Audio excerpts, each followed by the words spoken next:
Bonjour à tous, c'est Elisabeth, j'espère que vous allez bien. Je vous retrouve aujourd'hui pour une petite vidéo du calendrier de l'Avent.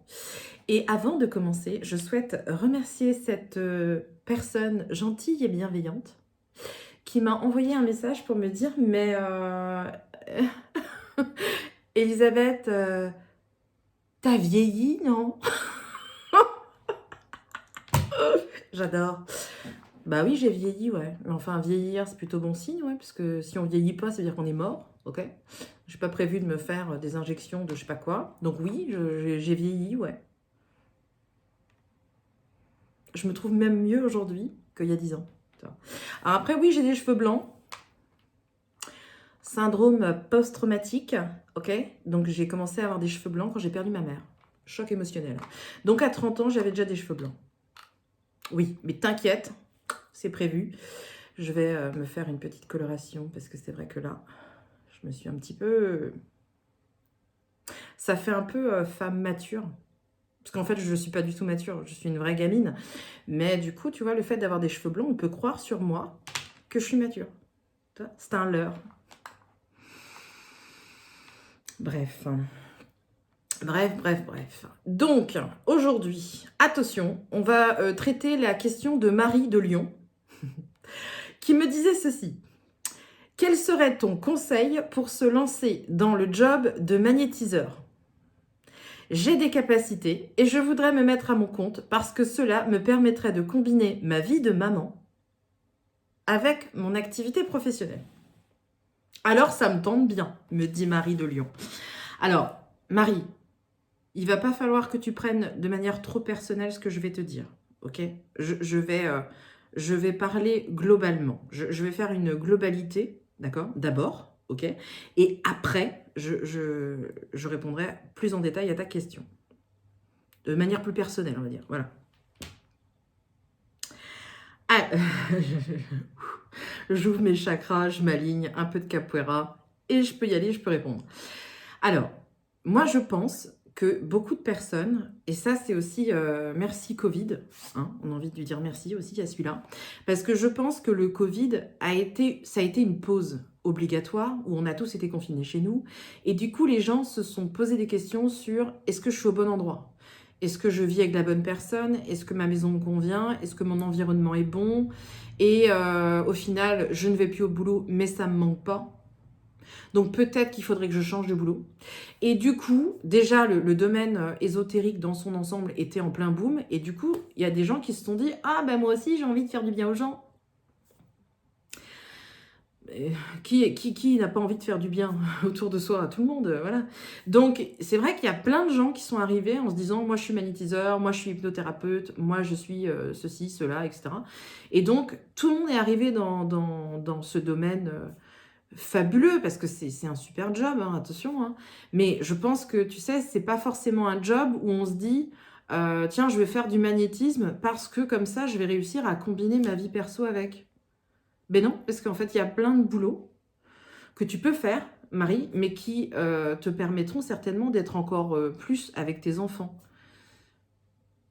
Tu vois, je pense pas qu'il faille se diriger dans une profession en se disant, bah, comme ça, je pourrais équilibrer ma vie perso et ma vie, voilà.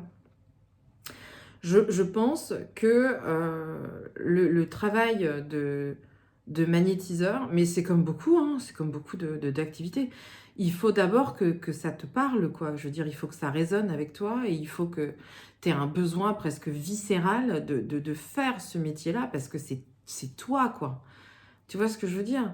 C'est que quand on évolue comme ça dans le magnétisme, dans les cartes, la voyance et autres, il faut vraiment qu'on soit...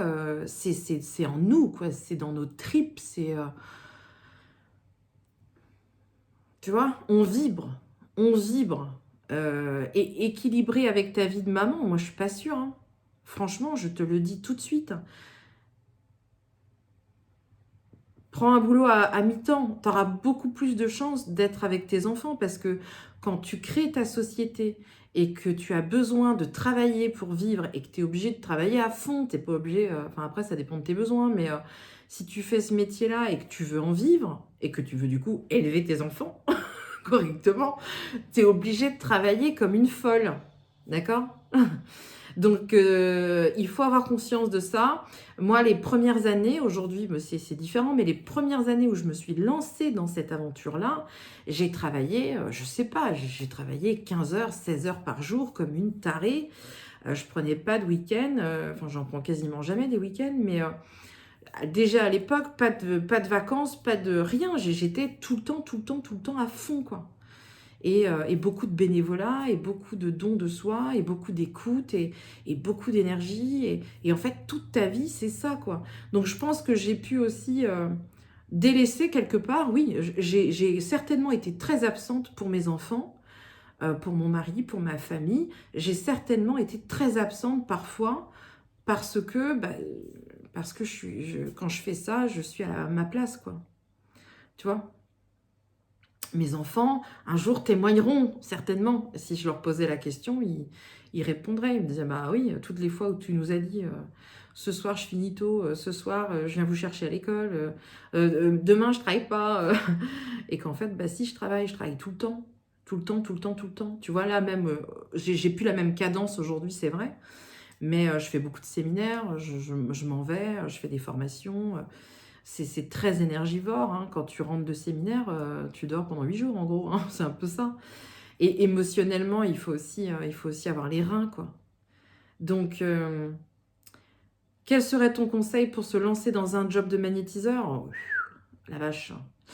Eh bien déjà, il faut être super motivé. Il faut être super motivé. Il faut que tu sois passionné par ce que tu fais. À 2000%, il faut que tu sois vraiment à fond là-dedans, que tu sois aussi... déjà, il faut que tu te formes, que tu trouves une bonne formation, quelqu'un qui peut vraiment t'aider. Je parle, moi, ou un autre, hein, il y en a d'autres hein, qui proposent aussi des formations en magnétisme et qui sont sérieux. Et ensuite, il faut que tu rentres dans une recherche permanente. Et que tu t'intéresses à plein de choses. Il faut que tu t'intéresses à l'énergétique, il faut que tu t'intéresses à l'émotionnel, il faut que tu fasses le lien en fait entre le corps et l'esprit, il faut que tu t'entraînes, il faut que tu fasses du bénévolat, il faut que tu sois aussi dans ce travail personnel, cet alignement personnel permanent, se travailler sur soi en permanence. Tu verras que le développement personnel et le développement de conscience, c'est très étroit, c'est très très lié. Et c'est un travail permanent. Il faut aussi se faire accompagner quand ça ne va pas, parce que forcément, tu vas croiser des cas qui vont être compliqués. Tu vas croiser des gens qui potentiellement ont des problèmes. Donc, je pense que personnellement, il faut être aussi super droit. Il faut être entouré de gens bienveillants et assez cartésiens. Parce que je pense que quand on est entouré de gens cartésiens, c'est un point d'ancrage. Donc, ils nous ramènent tout le temps à la réalité des choses et des faits. Donc, en tout cas, moi, je suis bien contente d'être entourée de gens sains, équilibrés, bienveillants. Ça aussi, c'est important. Et puis, il faut jamais se prendre pour un surhomme. Voilà, parce qu'on fait quelque chose qui est mystérieux, mais pour autant, on n'est pas Dieu, quoi. On guérit personne, on soulage, mais on guérit pas. On accompagne, on écoute, on donne des conseils, mais on n'agit pas à la place des gens. Donc, tu vois, il faut bien délimiter aussi les limites en fait de la pratique. Il faut être sincère avec les gens, il faut jamais mentir. Ça, c'est le truc. Il faut pas mentir, il faut pas se mentir. Donc, ça aussi, c'est très compliqué. Il faut toujours garder cette espèce de ligne droite en se disant, je reste honnête, je reste sincère, je fais attention à la justice divine. De toute façon, à partir du moment où on ne respecte pas les règles et qu'on commence à plus être sincère, en général, la justice divine nous tombe dessus. Et celle-là, elle ne pardonne pas. Donc voilà tous les conseils, mais surtout, pose-toi les vraies questions. Est-ce que c'est vraiment ça que tu as envie de faire? Est-ce que c'est vraiment ce métier qui t'appelle? Est-ce que tu pratiques pour les bonnes raisons? Ça aussi. Tu vois? C'est un long cheminement personnel, mais une chose est certaine, c'est que si tes enfants sont jeunes, s'ils sont petits, ça va être très compliqué aussi de travailler comme ça en étant en libéral, parce que tu as cette espèce de facilité aussi d'annuler un rendez-vous, de le reporter, etc. Mais tu ne peux pas le faire tous les jours, quoi, sinon ça n'a pas de sens. Voilà Marie, j'espère que j'aurai répondu à ta question et je vous dis à demain pour une autre vidéo du calendrier de l'Avent. Salut!